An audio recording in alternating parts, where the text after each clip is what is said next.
क्यों बैठे धरने पर, हम क्यों बैठे धरने पर, जब उन्हें सत्ता का राजा हमने बनाया है, जब उन्हें सत्ता का राजा हमने बनाया है। धन्यवाद। माता बहना बुजुर्गा और सारे ग्रामीणों को आभार व्यक्त करूं और सारों बड़ो आभार मैं आ मीडिया वालों को व्यक्त करूं जिका ई विपत्ति की परिस्थिति में आपनो अत्यधिक सहयोग करे है और आ अपने खातर आपकी जी जान लगा रखी है, क्योंकि ये जाने है कि यदि आप हमारे गाँव हड्डारोड़ी ना हटाई गई तो आने वाले समय हमारे गांव खातर बहुत दुखदायी हो जाएगा और हमारे गांव में अनेक प्रकार की बीमारियां फैलने लग जाएगी और हमारे गांव में रहना बहुत दुखदायी हो जाएगा और मैं गांव में कौन रह पाऊंगा। और जब हमारा जैसा बच्चा इसी सभा ने संबोधित करे, जब ग्रामीणों ने बहुत खुशी हुआ है, जब इनको मूल कारण और मुख्य कारण वही रहे कि माना शुद्ध वातावरण मिल रहा है, शुद्ध वस्तु मिली है और शुद्ध चीजें प्राप्त हुई है और इन मोटो कारण इनको वही हमारी एकता बनी रही है। हमारे गांव की कोई भी विपत्ति की परिस्थिति आवे है तो मैं हमारो गांव हमेशा एकजुट बने रहे है। कोई भी परीक्षा को परिणाम आना लो या कोई भी नौकरी को परिणाम आना लो तो मेरे गांव का नाम सारा ऊपर हुआ है। और आई बात है जी प्रशासन ने और नगर परिषद के चेयरमैन ने बर्दाश्त को नहीं होने लग रही कि ओ गाँव इको आगे क्यों बैठा है और इको अवल क्यों आवे है की खातर बा हमारे गाँव ने अशुद्धकरण खातर आटा रोटी अठा बनाई है, लेकिन मैं इसको कौन नहीं होता और हमारे गाँव आटा रोटी हटा के रहूंगा, चाहे मैंने कुछ भी करना पड़े। और कोई भी माता या पिता यहाँ कौन नहीं चाहे कि मेरा बेटो या मेरी बेटी नेता बने, लेकिन हमारे नगर परिषद का चेयरमैन जैसा घटिया राजनीतिक नेता हमारे गांव को नहीं पैदा हुआ है।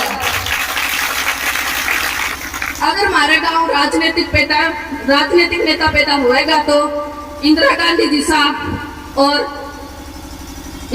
जैसा अच्छा राजनीतिक प्रधानमंत्री ही पैदा होएगा।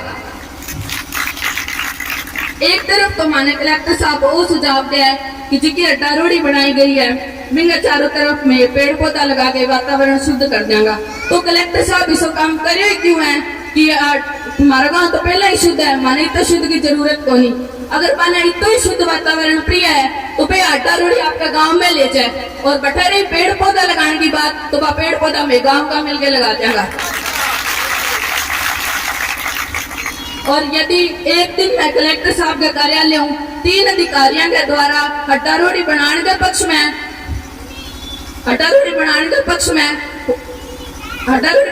में साइन हो सके तो कि 16 दिनों में एक भी अधिकारी को हड्डारोड़ी हटाने के पक्ष में कौन हो सके।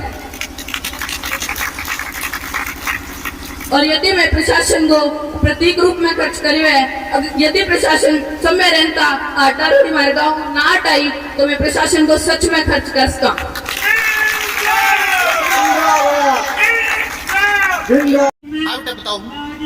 नमस्ते, आज हम धरने का 16 दिन हो चुके हैं हमारे धरने को और हमारे गांव के पास हड्डारोड़ी बन चुकी है और हमने उसका विरोध किया है। हमने कलेक्टर साहब से कई बार सिफारिश की है, लेकिन वो हमेशा एक ही बात पर अपनी बात रोक देते हैं कि वहाँ 4 दीवारें लगा देंगे और दूसरी तरफ वो ये बात कहते हैं कि वहाँ से हड्डारोड़ी उठाई जाएगी। तो मैं कलेक्टर साहब से कहना चाहती हूँ कि पहले वो शब्द स्पष्ट हमें ये बताए कि वो करना क्या चाहती है, वो वहाँ से हड्डारोड़ी हटाना चाहते हैं या 4 दीवारी बनाना चाहते हैं। हमारे गाँव से 500 मीटर दूर है हड्डारोड़ी और इतनी ही दूर एक सरकारी अस्पताल बना है, तो वो चाहते हैं कि हम पहले हड्डारोड़ी से बीमार हो और फिर उनकी द्वारा चालू की गई सेवाओं का लाभ लें, तो ऐसा कभी नहीं होगा। हम अपना गांव नहीं छोड़ेंगे। हमारे गांव के पास से भारतमाला रोड भी गुजर रही है, हमारा गांव शहर के रूप में तब्दील हो रहा है, उन्हें हमारा सहयोग करना चाहिए। पर वो चाहते हैं कि हड्डारोड़ी बने और उसके पास की जमीन जो कोई ठेके पर नहीं लेगा, फिर वहाँ पर नहर का गंदा कचरा हमारे गांव में डाल दिया जाए और हम गांव छोड़कर चले जाएं। तो मैं कलेक्टर साहब से कहना चाहती हूँ ये असंभव है। हम किसान हैं, जितना हमें जमीन से प्यार है हम उसको पाने के लिए उतना ही विरोध कर सकते हैं। धन्यवाद। अपना परिचय दें। मेरा नाम डोली है और उनके लिए 4 कुर्सियाँ कहना चाहूंगी मैं। वो एसी के कमरों में बैठे हैं, वो कमरा एक मजदूर ने धूप में बनाया है। वो कमरा एक मजदूर ने धूप में बनाया है, वो करते ब्रेकफास्ट, लंच और डिनर वो अन्न किसान ने धूप में उगाया है। हम क्यों बैठे धरने पर, हम क्यों बैठे धरने पर जब उन्हें सत्ता का राजा हमने बनाया है, जब उन्हें सत्ता का राजा हमने बनाया है। धन्यवाद। आज जो ये प्रदर्शन हम कर रहे हैं कलेक्टर साहब का घेराव, ये हमें जो 16 दिन हो गए धरने पर बैठे हुए।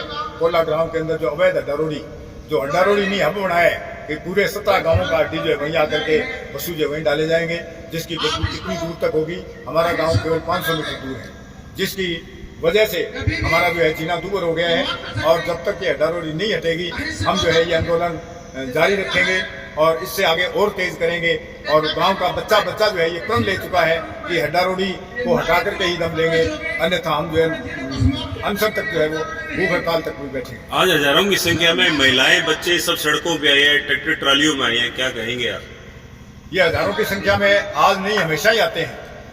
हमारे धरना स्थल पर कम से कम 300-400 लेडीज और 300-400 आदमी लगातार रहते हैं। और ये जो है केवल क्योंकि गणेश राज बंसल ने भी यही कहा है कि ये एक पार्टी का धरना है, यूं ही करते 4 दिन में उठ जाएंगे। तो उस गणेश राज बंसल को और कलेक्टर साहब को ये दिखाना चाहते हैं कि हम जागृत हो चुके हैं, आप समझ जाओ, नहीं तो इसका परिणाम बहुत बुरा होगा। जी साहब, हाँ जी बताएं। आज हम कोला ग्रामवासी कलेक्टर साहब के यहाँ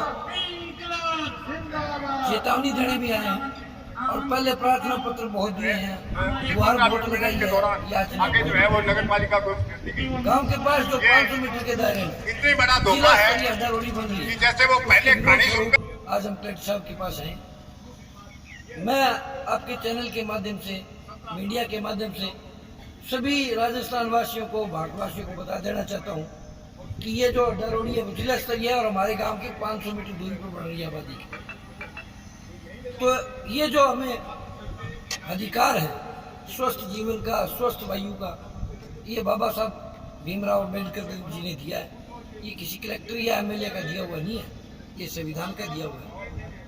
आज जो ये रैली आपको दिखाई दे रही है, ये जनसैलाब दिख रहा है, ये सिर्फ और सिर्फ कोला गांव का है।